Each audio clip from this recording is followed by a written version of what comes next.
says waiting for you. Okay. So you started. Are you here, Dan? It says please wait. The webinar will begin soon. Did you start it yet? The webinar started. Everybody's here. Okay. Why can't I log in then? Okay. This is odd. I don't see you in. Right, here we go. Let's see. Okay, here we go. Thank you. Okay.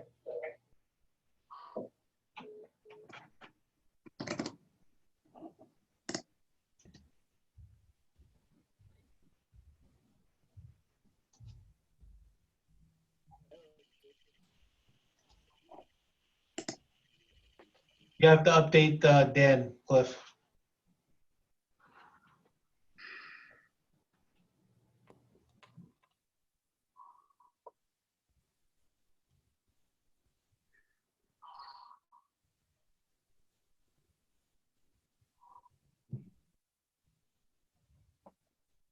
Okay, I'm in, but I think that my camera isn't working. It's okay. Okay. There we go. Oh, there we go, Dan. Okay. All right, let's get started. Everybody good with that? Yep. Yes. Okay. My name's Kelly Wenstrup. I'm a trustee in the Village of Mamaroneck. Our mayor is not here tonight, Tom Murphy, so I'll be running this work session of our budget. I want to welcome the public who's watching, and though this is a work session and there isn't an opportunity to comment, we do love to hear from you at all times. If you want to email us at mayorandboard@vomny.org. That's also on the village website, so we welcome your comments at any time. With that introductory statement made, I wonder if we could entertain a motion to open the meeting. So moved. Second.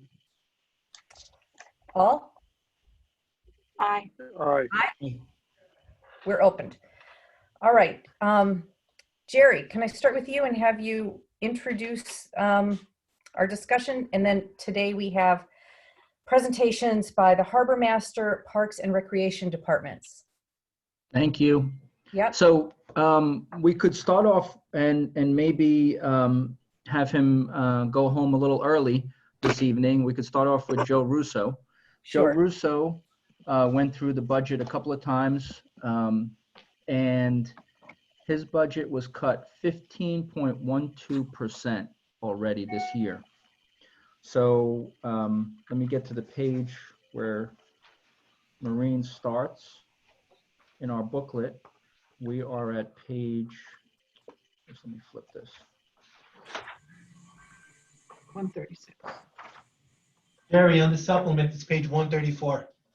134, okay, thanks. 134 of 179, so as we're all in the same document.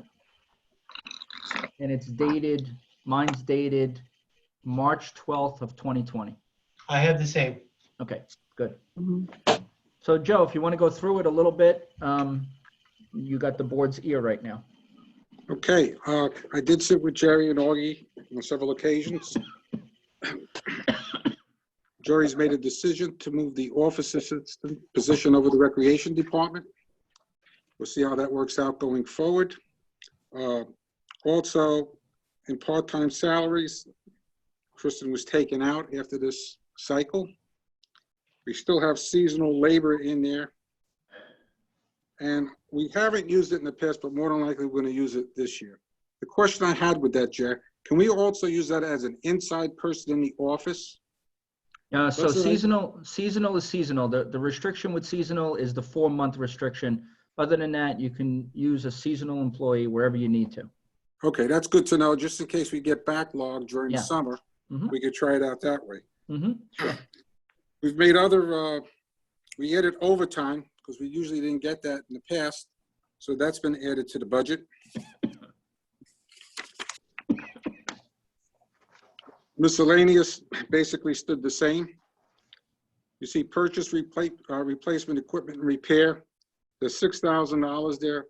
We haven't used it, but it's good to keep there if something does go down that we have to replace parts, especially with the crane or the fireboat. It's quite expensive. We stood the same with our clothing allowance all the way through. The radio equipment is only 300. We leave it in there. We have a radio in the office, 2 on the boats. If one goes down, we use that to that fund to replace the radio. The seawall maintenance has been removed. It was only $4,000. We're all aware that we have a big project coming up with the seawall, and we can incorporate it with that.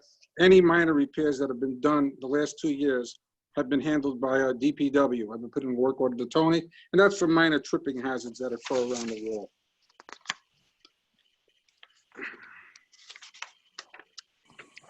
Forms, applications, permits. We stood at the same 2,800. That's all our applications we have printed up that go out for renewal seats. Postage, basically the same. We do all our postage, we send them out. We also do our ramp permits through the postage, so we left that as it is. Dues, that's $300. All these dues here, Coast Guard license is $500. That's due next year to renew every 5 years. Twix is a transportation workers identification card. That has to also be renewed every 5 years. That's up, that's $100. The other one is for dues, Harbormasters associations and various other ones that come up. Marine law enforcement, we leave that in there in case there's a class that I would like to attend. I usually stay in touch with Sal from New Rochelle and other Harbormasters. Or if a class comes up with the Harbormasters Association, I would go for it if it was useful for us. Automotive repairs, we left it $2,500. That also involves the crane. The crane is quite old. There's still a ticket that's going to hit on that for one part, which was $1,400. It was for a recoil spring on the top that brings the cables back in when we're using the boom. Fuel and oil and lubricants. We had 2,300. We brought it down to 2,000. Jerry, I feel that maybe we, excuse me? You said that automatic, not does it matter a lot, but just to follow to see if I'm on the right page. You said automatic repairs stays the same, but it actually increases to $1,000. Not much, but it does increase. Let me see, 1 second. You said stays the same. Just to see I'm not sleeping. 0470, 0407, sorry. You can't see me. 0407. You can't see me, but I'm hearing. Okay. I see we have 0407. 2,500 for the Ford 250 and 1,000 for the crane. So you're talking about the crane? Ah, it's the crane. Okay, got it. Yes. Okay, as our fuel, oil and lubricants, this is that we use for the crane, the workboat, Harbor One boat, certain oils. Jerry, if you'd like, I think we could drop that possibly to 1,500 Okay, instead of the 2,000. I'll take it Last where I year, can I get was it. not able to get out a lot to do our inspections of the mooring fields on Larchmont Harbor. I plan to get out there this year, but I still think 1,500 would be enough to, we'll be okay in that area. The Harbormaster building heating unit, we left the same. It's a fairly new unit, but we do have repairs that come up with it. So we left it at that. Island paint, chains, miscellaneous hardware. We increased that to 5,000 from 3,500. We're coming to the season now. As you know, we got dock repairs coming up through a contractor. We also have our own repairs. There are chains, shackles that have to be replaced. Bottom paint is very expensive. We'll have to get a gallon or two of that to do our 2 boats. Well, 1 boat now, we did paint 1, and we have all the buoys that have to be painted. So the $5,000 there, we're up to 2,981. I think it's a good deal to leave it to 5. Charts, film, and development. We really haven't used that in the past, but it's only $300. In case we do want to take a shot or something of the harbor and aerial, I don't know what that would cost, but we left that in there. Heating for the building, it was 3,500. We brought it up to 4,000. That depends on the winter and who's working in the shop. If they want to leave it on 70, the heating bill a little higher. So we left it at that. Building maintenance. We left it 7. In case we do need some siding repair, roof repairs, it does add up, it's there. The office and west space and locker rooms is 1,500. We're always painting the floors in there. We're doing repairs on the lockers that are in there. We haven't used much this year, but we are going to be painting the floors in there. I figured we'd leave that in there.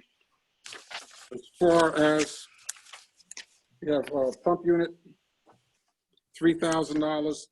A new pump out unit would cost us probably around $3,700. A pump unit there, we would get reimbursed from the Clean Vessel Assistance Program. We'd pay probably about 30%, they pick up to 70. Each year, as you know, we submit a reimbursement form. I believe this year we received back the $2,000 for the repairs that were done during the season, which was great. We've got gate, locker, keys, PVC, water, and lumber. This is basically for repairs for the fishing dock. We did order some lumber last year. We still have some left. As I mentioned in the past, right now we're kind of piecemealing our repairs. As I wrote in my memo, we do have to start a program of replacements of docks. There's $7,000 in there. There's 35 for each. The fishing float, we patch it every week. We've got lumber here we use. Sometimes we have to order special lumber because of 10-foot sections. I left the $7,000 in there because I don't know what's going to happen this season as far as dock repairs. So basically, that's what we had with our budget. I'm open to any ideas or suggestions to improve it, but that's where we left it off. Joseph, I think you should talk a little bit about the revenue impact Yes. if we don't open until August 1st. Okay, yeah, I did a comparison quickly. I didn't have time to go through all the sheets this afternoon. Army Okay. Corps was here this afternoon. Okay, As of now, of April 1st, from 2020, we have taken in $304,000. In 2019 to this date, Sorry, slow down. Slow excuse down. me? I'm going back to revenues now. Yes, So we're all on the same page. So. Yep. I'm just giving, Okay, I'm the just page giving- on revenues, where are we? Let me see. Okay, mornings and floats on that section? Okay, got it. I'm there. okay, all I did today was look up a comparison from last year, April 1st, to this year, April 1st. 2020, this year we're up to 304,000. 2019, we had 307,000. 2019, we had a few more applicants that were in the system already. I believe now, I think we're going to be pretty close to what we took in last year. We do have people stopping in. They haven't renewed yet because they're worried about, is the marina going to open? Is it going to be on time?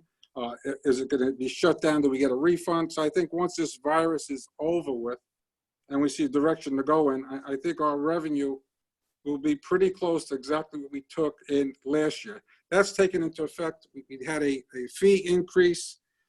We have a few people, of course, that left us, and we have a handful that has also joined us. So I think for the physical year, we're going to be close to what we topped out as last year, which I believe was roughly around 410. Joe, if we prorate and we Yes. only receive, or let's just put it this way, if we eliminate 2 months Yep. of revenue Mhm. and from the dock fees and the moorings, we take a $70,000 hit according to this little nifty spreadsheet that Jonathan and Augie Okay. provided me. So that's where the discussion needs to go. Obviously, your budget is tight. You've already cut it, so that $70,000 is difficult to recuperate within the Harbormaster's budget. But for the board's edification, we could be looking at a potential $70,000 impact just for Harbormaster associated fees. I'm not worried about the boat ramp. That's a couple of $1,000s, and I'm not worried about your miscellaneous fees. But that's all I had to say about that. Jerry, I think if I have, hopefully from what I'm hearing from other marinas, I've been talking to Duracell, Rye. Hopefully by the middle of May, we'll be open. And I think as long as that happens, nobody will be asking for any prorate or any sort of refund. As you know, our season officially starts May 1st and November 1st. Usually, if all things are well, we open up the third or second week, even sometimes in April. We do allow our boaters to stay into November 11th. I'm sure they're aware of this. So Yeah. I think with a little luck, as long as we can get everything rolling, hopefully by mid-May, I think we'll be okay. So there was one indicator today 7 or 8 states got together yesterday. The governors got together yesterday and had this conference call, and they weren't very specific. But early this morning, the governor from Connecticut said that he's not going to talk about any kind of reopening plan until May 20th. So it looks like that, or at least I feel that the governors maybe decided yesterday to keep the pause on until May 20th. Okay. After that, they may just say certain businesses can open up June 1st, certain businesses can open up July 1st. I'm not really sure. But that's the indicator that I have right now, just being a news junkie and just watching and reading news all day long. Yep. So it could be a month, and then people may not, complain too much. But if it goes 2 months and there's only 1 month left of the summer, there could be some financial impact on the dock fees. Well, it All right. also, people can't get their boats ready to go in the water until May 20th. Well, They what's may not happening? launch. What's happening now? The phones are constantly, people are coming in, and I'm sure the boatyards will work along with these customers. Their fee schedule says April 15th, you're out of here. So everybody's calling in a panic saying, I have nowhere to put my boat. Are we opening or not? Wow. Yeah, April 15th is usually it. They usually charge you a fee, so much a foot a day to stay at the marina. So far, I've been in touch with Nichols. They've been very lenient with their customers working along. They have no one working for the last month. They haven't. There's 4 boats on the water across the way. I believe there's one commercial guy they have to put in because he's a commercial guy, the Shamrock Party fishing boat. I know that Oriental Yacht Club has postponed their launch, I think the 3rd week of May. They're looking.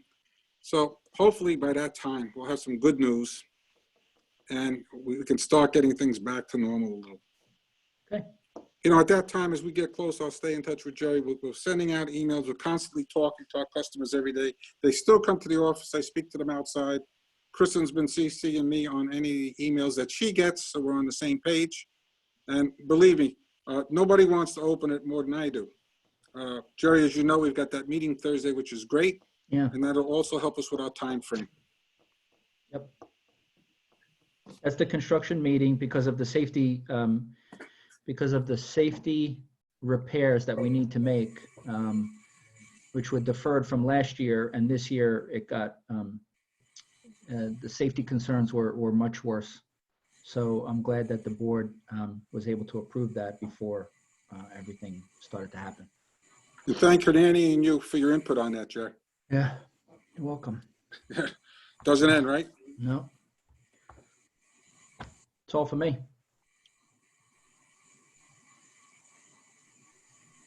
Anything else? I have a question for one question on your on the budget, just this question, and then my main questions really are what Jerry was talking about. My only question for Joe is, and I think probably not just Joe, anybody could answer this, of course. You were starting by talking about your personnel. There's some changes which I don't fully understand. I think it's most on the assistant, your secretary for permitting, etc. But on the laborer, is he union? Yes. Yes. Mm-hmm. Yes. Laborer T. Nascimento is union. Okay. Mm-hmm. All right. And then my only question then follows to Jerry. Jerry, you were talking about a spreadsheet that came in today and had some adjustments. Yeah, it's a yellow. There's a lot of yellow lines on the spreadsheet. I sent it out to the board after Jason provided more detail. Jason, do you have the time when we sent that email? Sure. I got 2. Let me see if I'm on this right page, because what I heard was that there's going to be I was trying to read it. I think it's here. Let me see. Can I share my screen?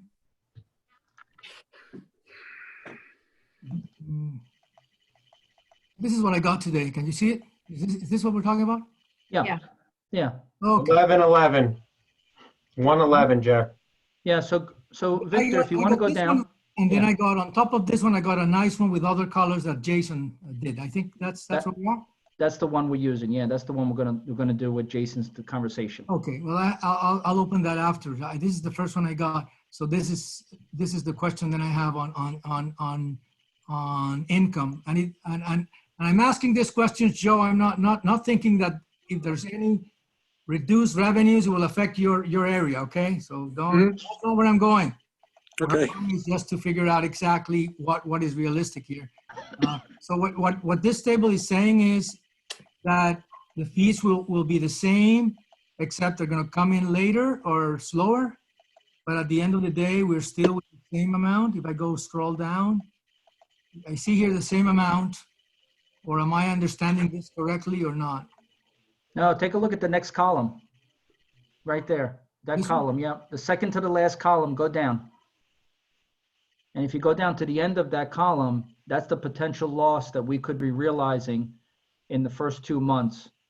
Right there, that 1.319 million. But what you're saying is it's just in the first 2 months. At the end of the year, you do expect that our revenues would be the ones that are up here.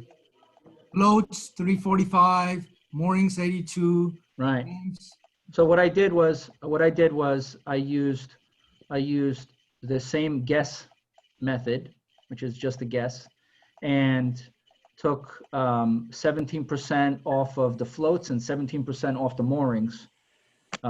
In the event that we had to prorate the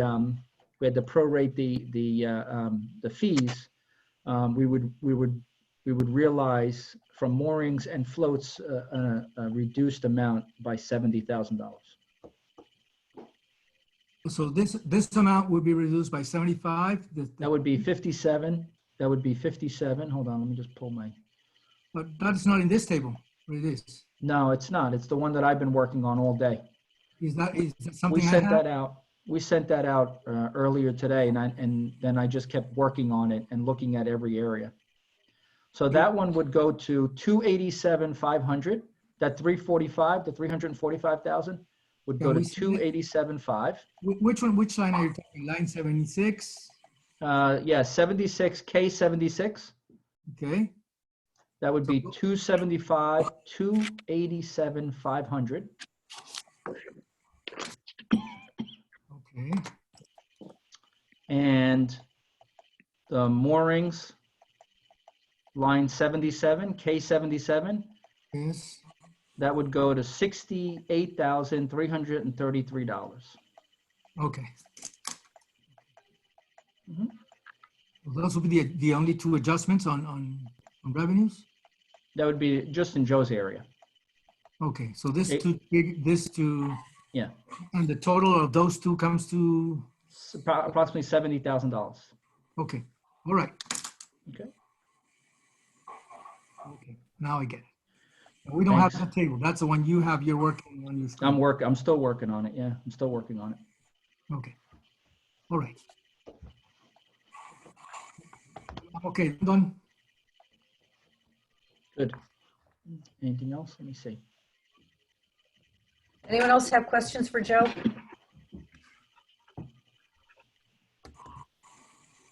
No? All right, Joe. Thank you. Thank you. Thank Have a good you. evening. Thanks, Joe. Bye-bye.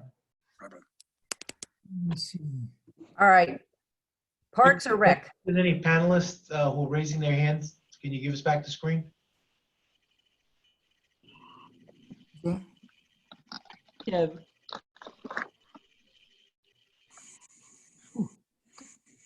Can you, let me see something. just hit the shared screen. I think it should pop off. I don't know if it does. Mm. There you go. One second, let me do 1 second. Let me do one thing here. You know, this may come handy at some point. What I did here is, you see, for certain things, I did a little exercise over the weekend. I didn't want to, I didn't know if I was going to share it or not. But what Yeah. I did here is I have 5 years. You see the floats, moorings? What I did was I took some of the some that I just wanted to keep an eye on and ask questions about. And I Yeah. did 5 years. So this is 19. Yep. 18, 18. 17, 18. So you do see here that it does make sense, right? To really go around this figures because that's more or less what we were receiving a couple of years ago. So Yeah. so we so kind of So from two angles you get more or less to the same point. I will offer that, you know, as another. And if I can add that this year, for about 65% of our users at the docks, they had a 15% increase. These were the out of Mamaroneck. These were the out of towners that we tried to equalize as closely as possible to all of the other fees that were associated or that are listed with New Rochelle and with Rye. So that little bump, you see the 345 projection, that was because of that increase. But you're right, I see your 267 number right there. I'm not the boater expert. I don't have a boat other than a kayak and a little floaty. But I remember I was here in the 87. I think boats came down. I mean, it was probably there were so many boats for sale. People stopped, and it was really tough in the 10 years ago. I think it came down severely. Anyway, no more from me. All right. Let's move on to Parks or Rec. Jerry, who would you prefer to go first? Barry should go first, even though All right. he's been stuck at the house, which is where we want him to stay. And he hasn't really had time, I don't think, to get in front of his computer and go over his budget. So what I offered was some suggested cuts to his budget, which he has to still review, because I worked on that this afternoon and I didn't provide it to him until late. But if he wants to review those while we have other budget meetings, we can do that in a subsequent night, or he can do it right now if he wants to. Joe? What's your preference, Barry? Sorry. Jerry. I got what you sent me on the cuts, and I think that's what we talked about when we sat down, me, you, and Augie, and we were going over everything. I think the cuts actually are what we said. The only one I wasn't sure about, but we could talk about if we want to. I think the budget is almost staying the same. I could just tell you what we talked about in reducing and what we eliminated, if that's fine. No, Want you to go can over do and talk that. about that? I have additional cuts. This is the email that I sent you with the additional cuts at 4:37 p.m. I got that. Okay, good. So I'm sharing it with the board now. 4:37 p.m.? Yeah, today, yeah. I was Okay, working hold on it on. this afternoon. I got the one that was 3. Hold on, let me just see something, okay? The board got it. Um, I just heard it. Okay, ding. yes, the one I got, correct. It's the one I got. Okay, so mostly the budget I cut. We eliminated a labor position, Mhm. $39,319. We eliminated 7110. I don't have my paper in front of me to see what 7110-001001 is. 2 stipends. Those were stipends for additional code enforcement. Okay, so we eliminated those. Yeah. We reduced our seasonal labor to $8,800. Mm-hmm. We reduced overtime to $22,000. We took $22,000 out of overtime, and the reason is that a majority of that was U.S. Open overtime. Now that it seems like, and I'll verify this tomorrow. No, sorry, Thursday. Jason, when do we have our U.S. Open meeting? Thursday? Friday at 2 o'clock. Okay, so we'll verify this, but it looks like that they're going to have a much smaller, or the scale of the U.S. Open is going to be much smaller this time around in September. So we're not going to have the big influx of overtime that we anticipated when it was scheduled for June. So that's the reduction in the overtime in there. Okay. We reduced our snow blower to $1,600. Mm-hmm. We reduced auto repairs. Mm-hmm. We have Jimmy doing our repairs. So we Mhm. saved us about $11,000 so far this year. So we reduced that down to $4,000. Okay. Excuse me. And we eliminated beautification week for $15,000, a total of $64,319 we cut out of the budget. And, So it's a total of $100,719. excuse me, I'm It's sorry. 100,719. So I'm reducing on Yep. the right-hand column is a reduction, and on the left-hand column under cuts, that's the elimination. That's what I was recommending to you, to eliminate Okay, I just realized what's on the bottom. I didn't open it up all the way. So $100,000 in cuts. $100,000. So, and we can go over Parks budget if the board wants to.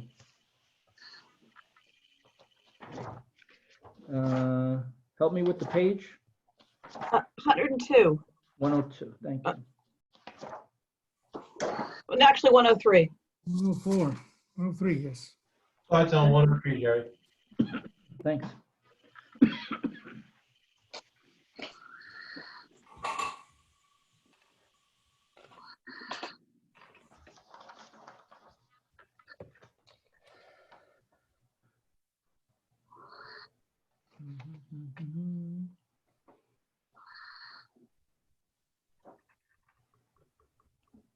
Any questions where the reductions, the anticipated reductions are?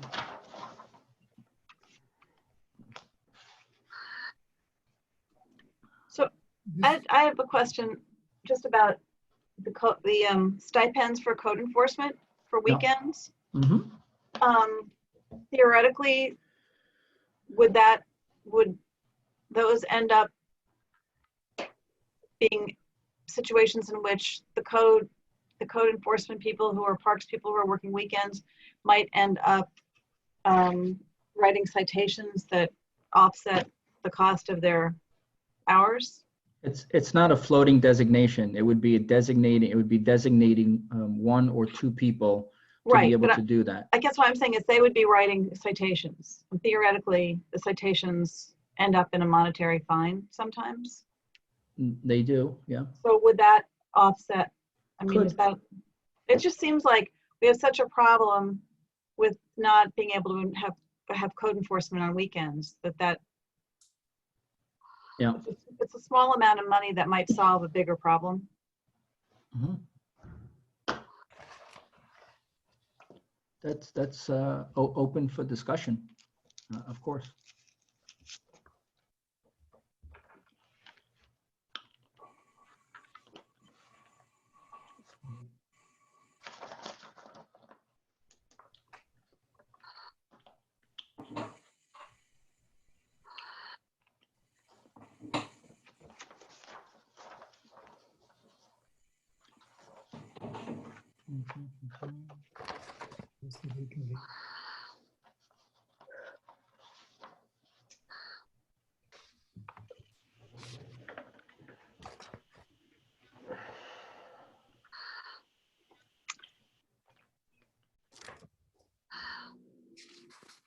Can I ask Laura or Augie a question?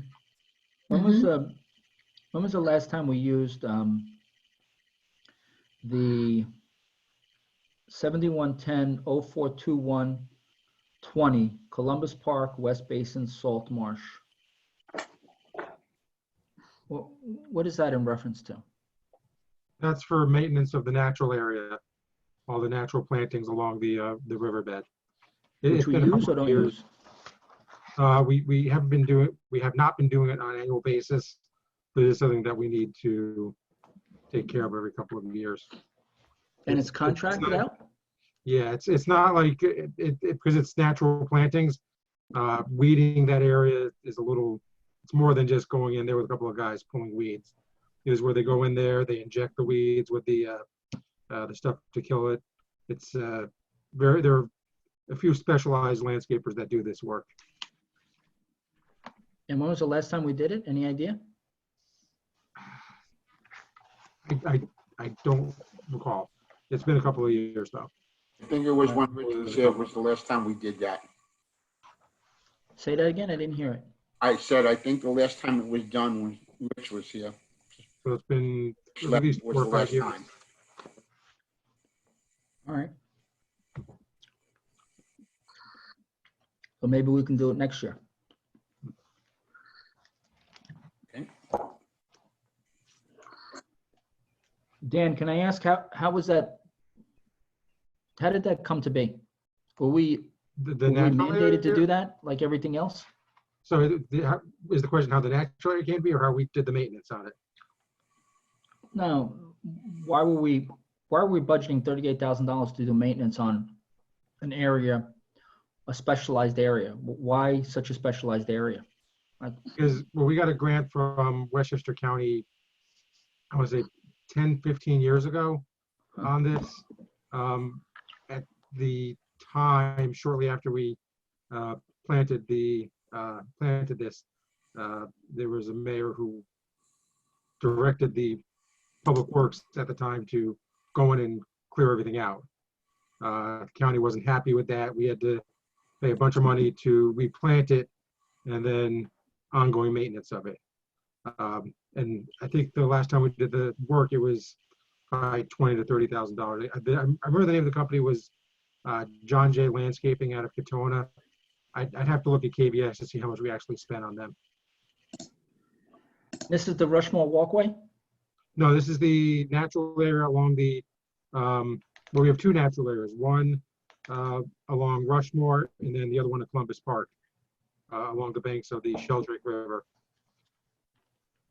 And like I said, it's not something that you can just go in there with any landscaper to do. Right. I'd have to look at in KBS to find how much we spent with the contractor back when. As I recall, he was out there for several weeks doing the work. Do you recall that, Barry? I'm sorry, I didn't hear you, Dan. As I recall, the contractor was out there for several weeks. Yes. Because it's I think laborious and the part that took the longest was them injecting the plants when we were injecting everything. Jerry, what line is this? I'm sorry. 7110 0421 20. Page 107. If we're not mandated to do it, maybe we can do it next June. Why do we have to do it this June? We can take that out and put back the $10,000 in stipends for assistant and code enforcement, which are really 2 stipends for code enforcement.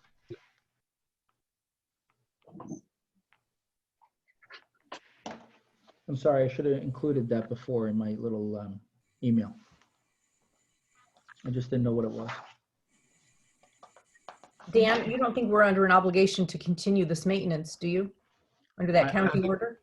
well, I think in order to maintain the long-term viability of the natural area, you do have to maintain it, because if it gets not to be redundant, invaded by invasive species, I mean, all that stuff is gone. So there is a need to maintain it, to keep it clean. It's possible maybe we could do, defer it a year, or do Rushmore 1 year, Columbus the next, maybe keep it on an alternate basis. There are a couple of experts I could talk to about it, about proper maintenance and the best way to get it done. I think the question, I think, is this a requirement by the DEC, or is this a best management practice? It's a best management practice. There's not a requirement by the DEC. I mean, the DEC is not going to tell us to kill invasive species. All right, so, but I'm licensed now to do that, both with aquatics and with ornamentals. We do have the specs floating around somewhere. I can show those to you, Jerry, and we can make a decision based on that. Get them for me. Yeah, absolutely. Because I live across the street from Columbus Park, so give me a little hobby to get plants. The tree committee's anxious to meet. Oh, I bet. Jerry, just on the other point that you were saying, that since you're licensed with it, and with the way you maintained it and showed us to do Rushmore last year, I think if we just keep it up the way we've been doing it, I think it would be fine. just you can come out on Columbus Park and just give us an idea, like you did with us on Rushmore, and just show us what you think that should be done, so we don't have the same problem that we had the last time. I'll take a look at what Dan gives They me. have now working on it are completely good doing the job that they're doing. Yeah, remember last time we spoke to Sven Hoger, who is our consultant who works with the HCZM, and this is kind of his background, and he gave us some pointers on it. So I think we had tried writing up a contract, but I think no one ever bid on it. Again, I'll take a look at it, and I'll forward it to you tomorrow, Jerry. What'd you say? No one bid on it? I think so. It's been Perfect. a while since I remember. It's Then been a while since this happened. I'm trying to research my recollection. we'll do it ourselves when we have to stop, when we can not socially distance anymore, we can work on it ourselves. You want to cut it out of the budget this year and we do it ourselves like you're saying, Joe? Well, what I want to do is I want to put back the $10,000 in stipends, because that's a new item in the budget. I want to put that back, and I want to take out the 38. Let's do that, because then we got the guys that can do it. You just go over and do it like we did Rushmore last year, and we'll do the same thing then. Okay. If that's what the board wants. No. I appreciate that. I think that makes sense. Yep. It does. Yes. So when you say the 10 back, are the people, the stipends? Yeah, the two stipends, the assistant general foreman stipend and the code enforcement stipend, which I was going to use both as code enforcement stipends. So I was going to designate two individuals to be designated to issue tickets when they see minor code enforcement infractions. Okay. Or Like when a they're dog brought, off a leash, like a dog off of a leash, or those kinds of things. or if they're brought to someone's attention, I guess, too, right? Right. Mhm. Well, Yeah. It's actually good, like Jerry's saying, also, like last year, we caught about 4 or 5 people dumping leaves and brush on the parkway Mhm. enter. So that would help out also having those code enforcers on. Yep. I'll tell you the problem we have, dogs on the beach. It's right there near Bleecker. They just dump leaves right onto our property. Not Right. property that we maintain, and then it's our problem to clean it up. Maintain it, right? Some volunteers cleaned it last weekend, I can tell you that. Yeah. We spent a lot of money to spruce it up too, because it was in pretty poor shape about 6-7 years ago. I was talking about a more serious issue and I can't blame, people are just desperate to get some fresh air, and they're just walking their dogs in our beach. And I'm glad it's open now, because people are, I go out there as well, and I see people there taking fresh air and appreciating that they can at least walk and come back. But a lot of dogs and too many now, and we probably have to change those signs as not just a no dog, but no dog, 250 fine, and no dogs, year round, or something that is more visible and not to blame, but it's because people get used, and sometimes I approach a few and they say, "Oh, I know." And of course, I don't want to become that police, but it's only when it's very, very gentle that I can do it. But and I'm not there often, but when it's just becoming too much now. Yeah. All right. Does anyone have any other questions for Barry, or can we let him have some rest? Barry, thank you. Thanks, You're Barry. welcome. Thank you, everybody. Have a good Very night. much. Feel better. Barry. Thank you. Thanks, Barry. Bye. Bye-bye. Bye-bye. Last but not least, Jason Hello. Pinto. Hi, How you doing? good. How's everyone? Okay. Do you know what page you start on? I start on page, 108, Jason. Oh, wait. Thanks. thank you, Augie. But I should say at the outset that I want to thank you just for all the work, but for putting this report that you sent to us in the mail, and I've looked at it. I enjoyed looking at it, the results. So thank you for doing it. My pleasure. We enjoy doing it, so thank you.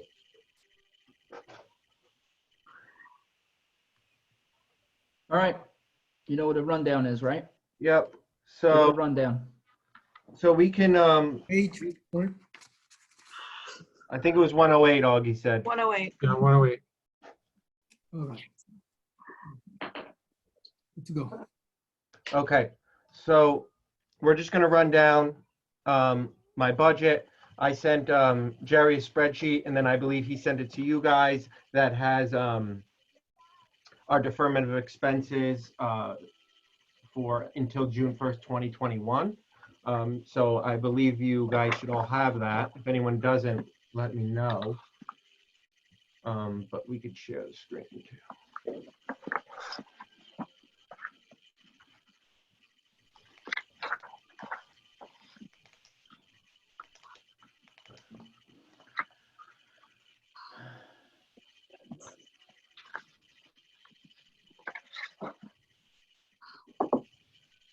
Okay, so does everyone have that spreadsheet?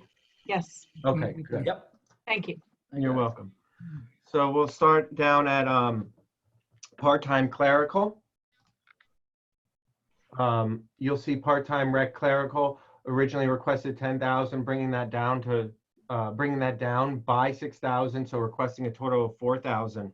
And I just want to give you guys some clarity on kind of how we got to these numbers, because it was kind of based off a situation of opening up on August 1st. And that's very fluid because we're not really sure. So normally we have a 109-day season in Harbor Island Park. That's for beach, that's for parking. And 71 days will be lost if we open up on August 1st, or 65% of our season. So that's kind of how I'm getting to the number, is I'm backing out that way. And so I obviously, part-time clerical is dealing with beach permits and parking permits. I won't need as much part-time clerical money because there's no one in the office right now, and it doesn't seem like we're going to be there for some time. We'll go down to the same reasoning with parking booth attendance and full-time overtime. It's the same reasoning. We won't be having events or beach overtime, so we were able to reduce those costs purely because we won't be open to sustain them. So that's kind of it for the personnel. When we get down to camp, that will be additional when we get down to beach, but that's it for like administrative personnel. Sorry to interrupt, but I'm Sure. not on the same page. I only have your spreadsheet on the income. Did you send something before? I was working today, I'm sorry. Yes, I sent something to Jerry this afternoonish. I'll send it. What time? Because I'm One just first tab is revenue, and the second tab says rec expense deferment to June 2021. more or less what time, please? It was around 1 o'clock. 111. To 111. Okay.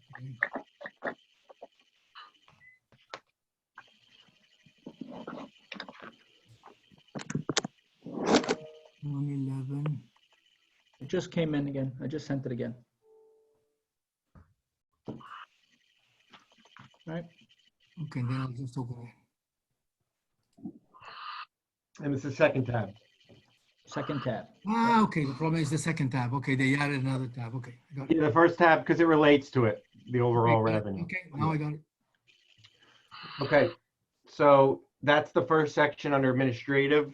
So we have 7140, we have 7041, we have 7142, etc. So that's the first category, administration, and those were the proposed costs. The original tentative request was 86.6. The deferment is 32,000, bringing the requested to 54.6. Any questions on that? Okay, just looking.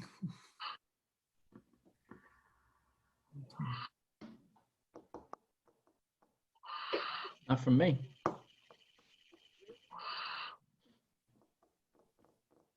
Where is that in the budget? This is which section in the budget? So I guess will be page 108, and you'll see 7140.0120 part-time clerical, and then you'll see Okay. then there's a dot after, it's a dot 20, dot 25, dot 30. And I'm talking about dot 20, dot 30, and full-time overtime, which is 7140.0130. Okay, got it. Yep. Time is coming down. Okay, got it.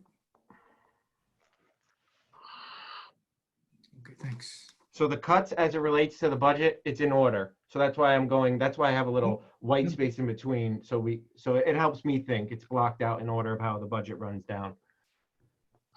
Okay with that?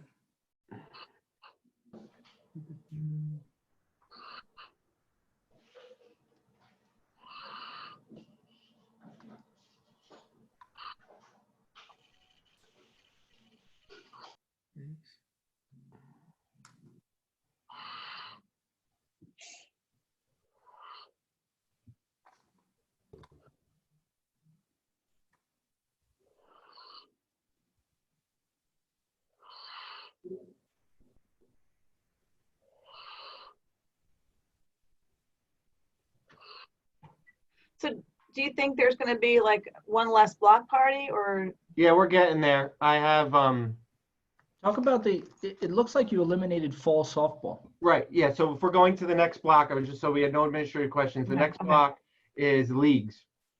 We eliminated. So my idea is that even shooting at, my goal, it would be July 15th, which is the halfway point. That would give us 44.5 days left in the season. So if we start softball between July 15th and August 1st, we can finish by, end of October, early November, and we would have one condensed season instead of two, instead of having a spring, summer season and a fall. So we'll cut the cost of the fall and we'll maintain the revenue we received already from the spring. So therefore we don't have to refund roughly $25,000 that we already took in for spring, summer softball registration, which is 16 teams and it's full. So, all they want to do is play softball. They're all village residents. They don't care if it's now or in July. So we're holding on to keeping a season and we're hopeful. Now, obviously, if we can't, then this projection would change and we would give the money back and there would be no expenses and there would be no revenue as well. And that would be unfortunate.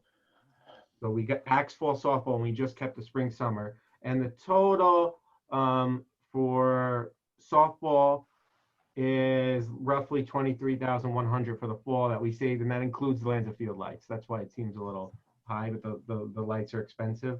So that includes about $10,000 savings on the lights, from my estimation.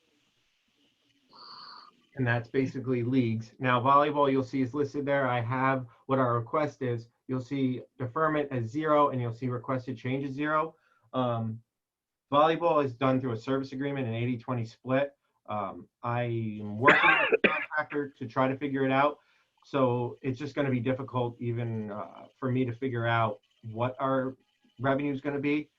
But the only good thing about it is that there is no expense. We just received 20% off the top of the gross, and we don't have to put anything out of pocket in terms of employee expenses or supplies.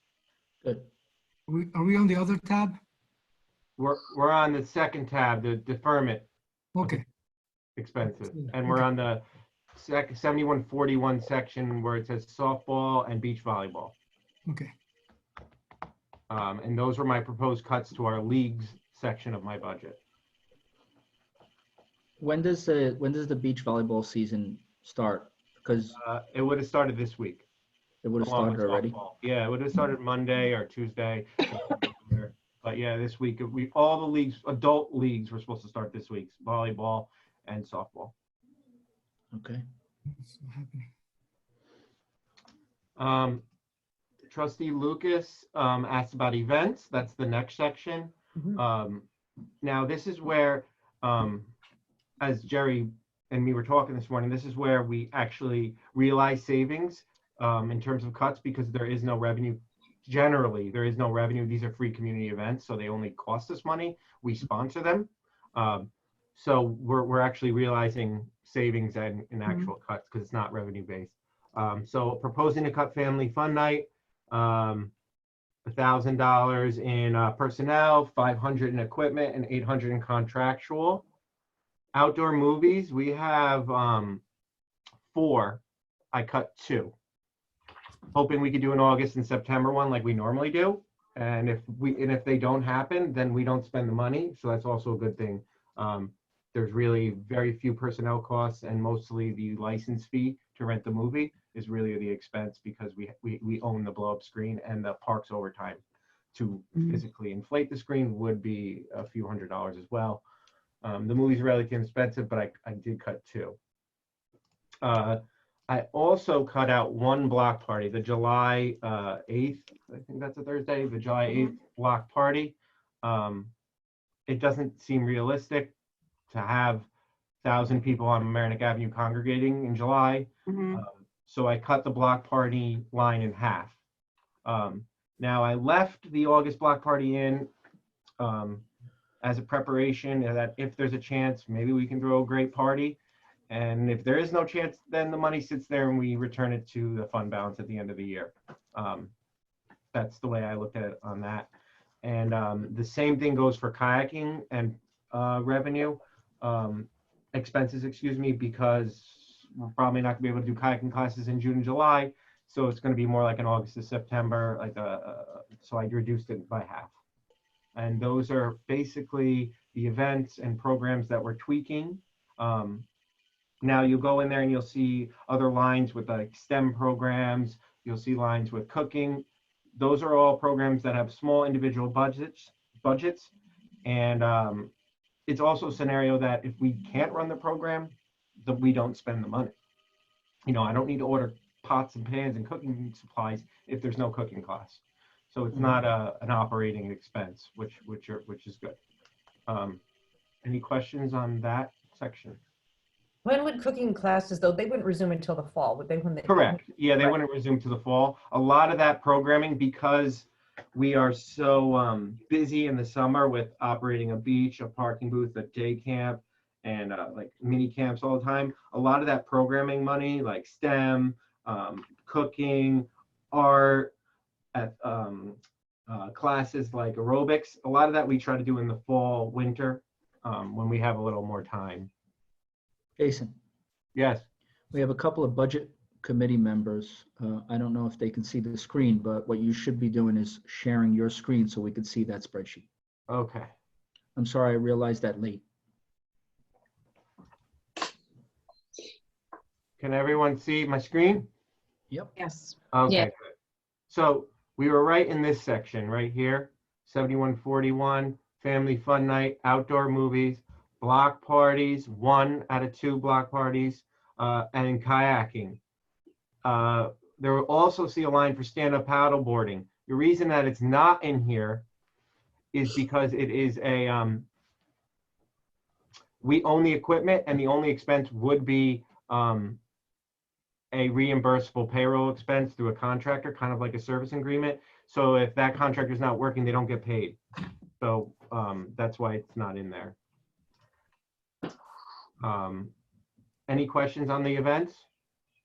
No, but I have a question going back to the lights The in the which one? program. The softball and other leagues requiring lights at night. Okay, go ahead. So is it possible, I mean, as I understand it, we have to pay for the lights year round if we use them, correct? Correct. So if we don't use them, we don't have to pay, correct? No. No, there's a minimum demand charge. So the question, I understand what you're asking. So it depends on how much usage, kilowatt hours we have throughout the year. So the minimum demand charge probably won't be $1,000 a month, which we're paying in the dead of winter now, because the lights won't be used for like a decent portion of the summer. But I can't tell you that there will be no minimum demand charge. I think Jerry and Augie and Laura would agree that there's going to be something, whether it's 75% of that 1,000, 50% of the 1,000. I don't know what it could be. We don't know. But it could be something for sure. It fluctuates based on demand on what we used prior. So it's this convoluted formula that no one understands except them. Okay, so it doesn't help if we start the programs earlier so we use less lights or no lights? Ideally, what we wanted to do was upgrade the lights so that it wouldn't incur overtime by turning them on. And we could also phase them in, phase them out. LED, upgrading them and doing the LED conversion would give us a lot more flexibility. Right now, it's such an antiquated system that it's costing us money every time we're turning on lights, not just for the lights, not just for the electricity, but all the other ancillary costs associated. We've been trying to get them upgraded. We tried for a grant, we didn't get that. Before the pandemic, we started, Jason and I and Barry, we started working with, who was it, Jason? New York Power Authority. Right. Our government liaison. I forget what they call them. Jerry knows the name, but like a government person liaison. And so we were looking to upgrade them so we'd have more flexibility and more savings associated with, of course, the LED lights, which would give us a significant savings, and the reduction in overtime for not calling in employees to turn the lights on and turn the lights off, which is what we're doing now. So I'm not, I'm not against that upgrade and that conversion. At some point, it will eventually pay for itself fairly quickly. We never even got past the ROI projections. We just never got back to the individual. He was the municipal liaison for the Power Authority. And for example, just so Jerry's noting, so you guys realize what he's saying. So if Larchmont Mamaroneck Youth Soccer Club or Larchmont Mamaroneck Football Club wants to use the field lights, we have to charge them $200 because a parks employee has to come turn them on, or myself or whoever. And that's a cost. You have to physically put a key in the box, unlock it, and do it. But we're not charging the leagues anywhere near what it costs us. Correct. We're not. No, we're not. We're not. What would happen if we did? Jerry, you want to answer that? It's a word before mob. There's a word that you put in before the word mob. So that's what would happen. You know what I'm talking about.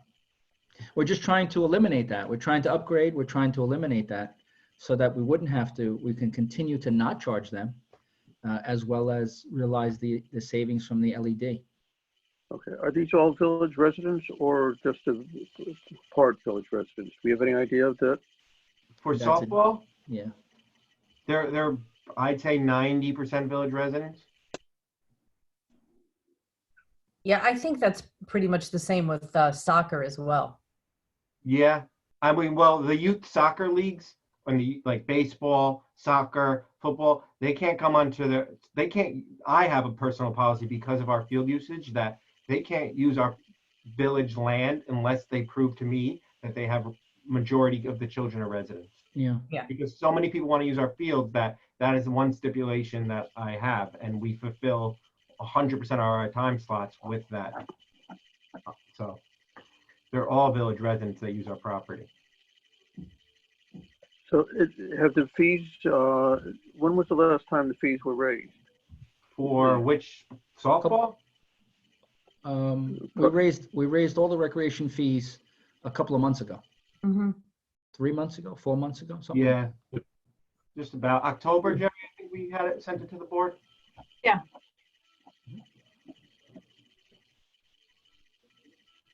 We raised the camp fees last summer. Correct. And this year we raised a parking rate. We raised, we didn't raise day camp because we did it the year prior. We raised Field use fee. We went up from $25 to $27 per hour. That was a big one. So we raised a few things, but very small percentages. The big increases were for similar to the boating issue, non-resident beach passes, non-resident parking passes. We raised those up, probably somewhere in the 10 to 15% range, which they were very cheap before for non-residents. So do we want to move on to the beach section? Sure. Okay.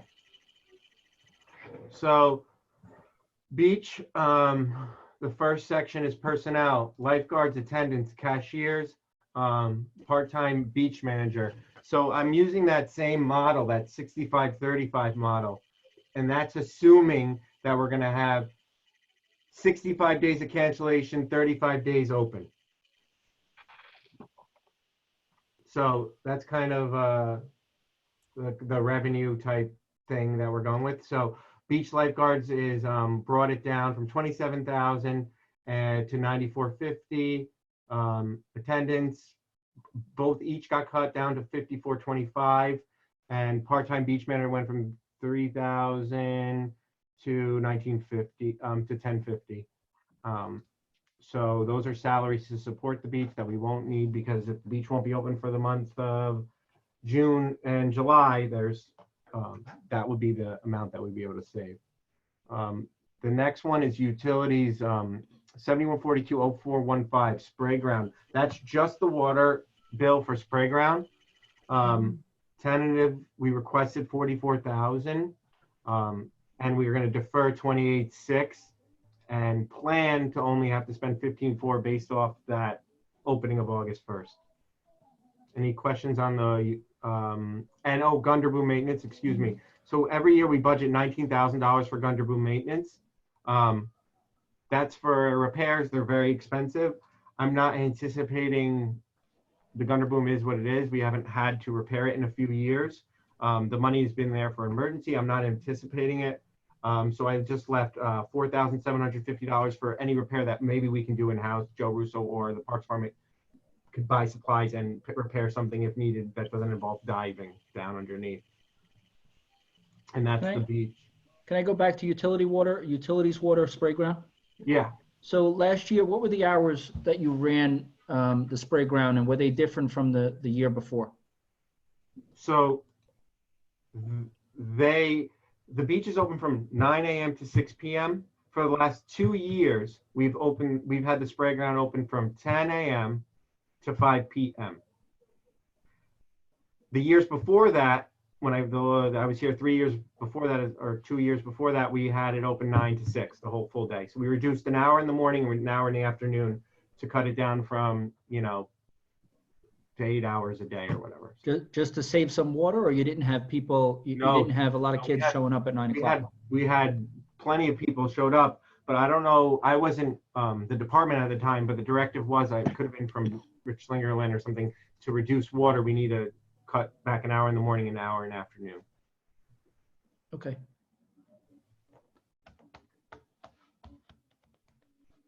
Any questions about that?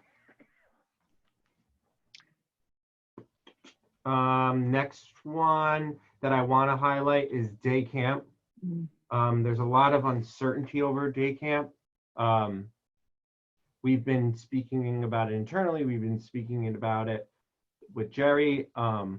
Jason, it doesn't look too great. I shared with the board the Dutchess County decision and your email from Saturday morning. Right. Yeah. So that, I've been just researching other places in New York State, and those were two that stood out to me. Now, the Westchester County Department of Health hasn't said much about it, other than the in-person camp operators meeting at the Westchester County Center was canceled, and that they would mail us our permit renewal application, which I did receive. So I don't know. Is it realistic to have 300 kids in a building that's not meant to fit 300 kids, even though they're outside a lot? Their social distancing is probably not practical at camp. Right.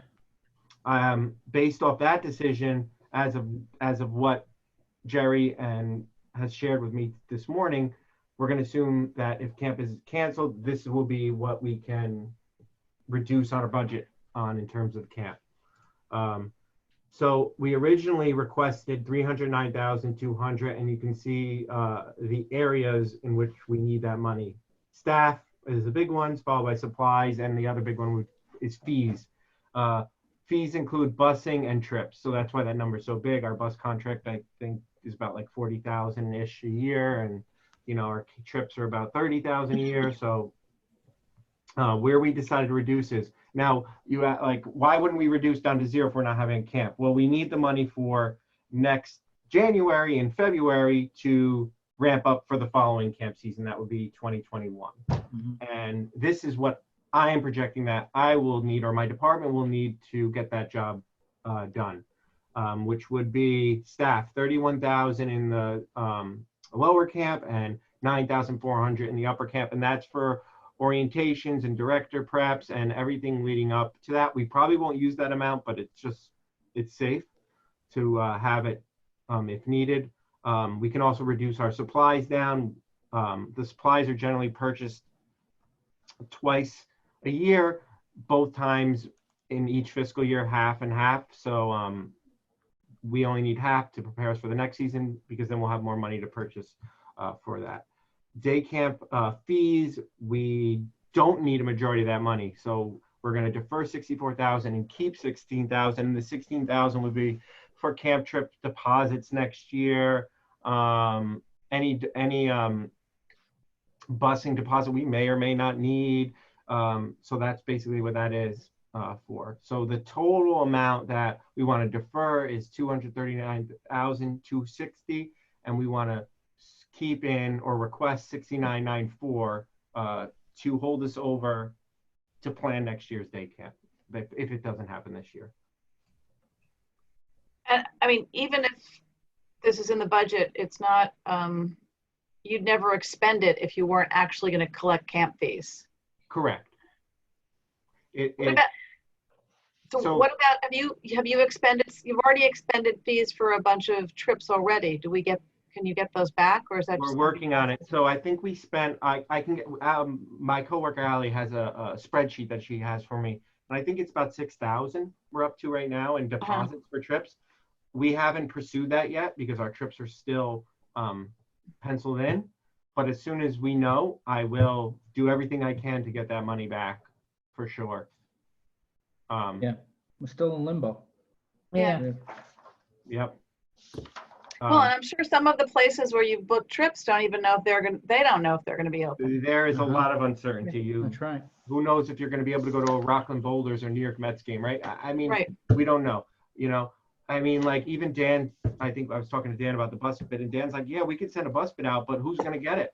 You know, if the school bus companies aren't operating, who's going to, you know, so it's a very tricky thing. But if I can like sum up camp and just like the simplest term I can possibly give is that you spend 309,000, you bring in 345, 350. If you don't have either, you lose like what, 30, 35, $40,000 in revenue. That's really what it comes down to. So there are large numbers in expenses, but there's also a large number that's larger than that in revenue.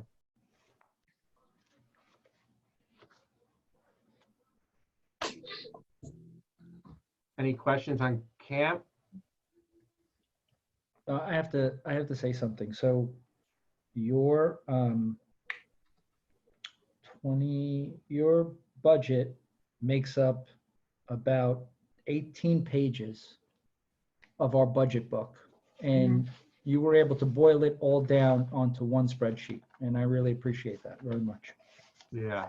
So my budget's a lot different than last year, and I'm not really that elegant at speaking on how we did it, but I think like Laura or Augie can just give you like a 30-second idea on why we changed it so much from the previous year, and they can probably do it a lot better than I can. That's a good idea. Try to streamline the budget so we can implement more matching to revenues. Currently, each program has, everything's built in one account code. So the salaries, supplies, and the contractual are all in, like, let's say, for example, 7110, 130.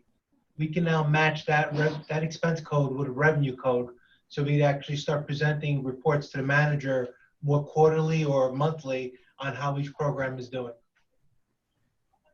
Right. And that was a request, and I appreciate that of Augie and Laura and Jason for doing that, because it took a lot, and it's hard to look at after a little while because it's just a lot of numbers. But the budget committee had asked us to start looking at that and tracking that, and so this was the first step in doing that. Right, and I will say that I've been focusing, and I know Augie and Laura have been helping me focus on tracking our expenses, because since I've been here, things have just been like, we don't know where we're spending our money, and it's taken, why are we buying kayaks out of softball money? And like, you know what I mean? So we're just trying to hammer down and get a real realization on what things cost us to do. How much does this program cost? How much does this event cost? How much does it cost in police? How much is it costing this? And that's what my goal is, to have for this time next year a full rundown on what turkey trot really cost the village and how much revenue we bring in, and down to the dollar as close as we can get it. Mm-hmm. Thank you very, very much, everyone. You're welcome. Yes. I really want to also chime here because, this is my fourth budget. And this is one of the major changes. It is so much better. I know it was a lot of work, but to all of you, really thank you. This really reflects kind of what you should be, those two sides that make this so much better. It used to be really, scramble to figure this out, and it just goes so smoothly because it all makes sense. So thank you. This is one of the big highlights of the year on budgeting. Really, honestly, thank you. Well, I'd like to thank Augie and Laura and Jerry for their support. Augie and Laura didn't sleep for a few nights. They were like, every time I was in there, Laura was in there at midnight. No, I'm kidding. She was there, and these guys and gals were working really late to help me. So I really appreciate that. Thanks, Jake. Ask a quick question on personnel, going back to 108. Yep. There's only one from what I see there. There's only one union person. One. Yeah, we have one office assistant that's union, and it's in my budget, but he works for myself, and he helps me and Barry do our clerical work, bells, phones, messages, that sort of thing. And he's union. But he's on this. He's here, right? He's one. Yeah, he's on the bottom. So you'll see number 7140-0110.50. Yeah. And then 150 is the raise thing that they put in. Okay, a little thing. Oh, okay, now that's what I was going to. Yeah, that's what you're talking about, right? And the rest, you're all. We're all non-union. Yeah, the rest. All non-union. Okay. Yeah. So and that's some minor changes there, but not big thing. Mm-mm. All right, nothing to it. Okay. Good, clear here. Okay. Thank you. I appreciate everyone's time. Thank you. Thank you, Jason. Anyone else with questions for Jason? No? Just All thank right. you. Good. Jerry, you have any closing comments? No. All right. We'll do this again tomorrow night. Yeah, we will. I want to thank Ed and Ellen for showing up Yeah. and Yes, thank you. attending. Appreciate the Thank you. attention. All right. Do I have a motion to close? So moved. Second. All in favor? No, Aye. Unmute. I'm sorry, not me. Hello? Yep. Yes. Really sorry, I was trying to unmute. Didn't we were going to go do a quick rundown through other income? Didn't we say that? Revenue? Revenue, I'm sorry. Wasn't that the discussion last night? That we would go this to departments and look at revenue overall also? I understood that to be per department while we're working on each department, but we can do that now. I just haven't finished because I only had a small portion of the day. I haven't finished looking at those numbers. Okay, that's what was going to be my question. For example, of course, the sales tax, what is it, the mortgage tax, those things. When are we going to discuss those? Those are on the spreadsheet that I provided you, but we can discuss them. I just didn't have time to finish everything. I focused on preparing Jason so he can make this presentation today and other things today. It worked really smooth, so that's why I want to see but we should make progress on the other big ticket items like that. I know I saw there was some information. I haven't read it from today, but when are we going to do that? Sorry, Kelly, but this is important. Well, you know what? All I want to say is if we're going to start discussions again, let's. I'm clarifying what we were going to do today. I'm sorry. We've closed the meeting, so. I don't think Victor heard that, so let's tell him. I know. He heard it. He just couldn't I didn't speak. vote aye to close the meeting. I'm sorry. Well, should we reopen the meeting? Can we even do that? Then don't listen to me. That's fine. No, Victor, we were listening to you. Your mic wasn't on. Give me a chance. I'm just doing something proactively. Very important is when are we going to discuss the rest of expenses? I'm just clarifying. I got a lot of emails today. I got some emails from Dan. I understand the question, Jerry. When can we discuss the other expenses? It is not part of the meeting, so fine. If you want to go log out, log out. I just want to know. I have Jerry here, so I'm asking him. If you want to put it at the end of tomorrow night's meeting, we can do that, if that works. Okay, and this is I not just part of don't the have, meeting. I don't It's not have part of the everything meeting. I'm tonight. sorry, Skelly, but I just want to be clear that I'm not doing something that's totally off, you know. I understand, Victor, but it was going beyond a question and an answer into a discussion, and we shouldn't be doing that when we've already closed the meeting. That's all I'm saying. Not a But we discussion. asked the question, we've gotten the answer, so now I think we can sign off, correct? Yes, thank you very much. Thank you. Thanks. Good night, everybody. Good night, everybody. Thanks. Thank you. Thank you.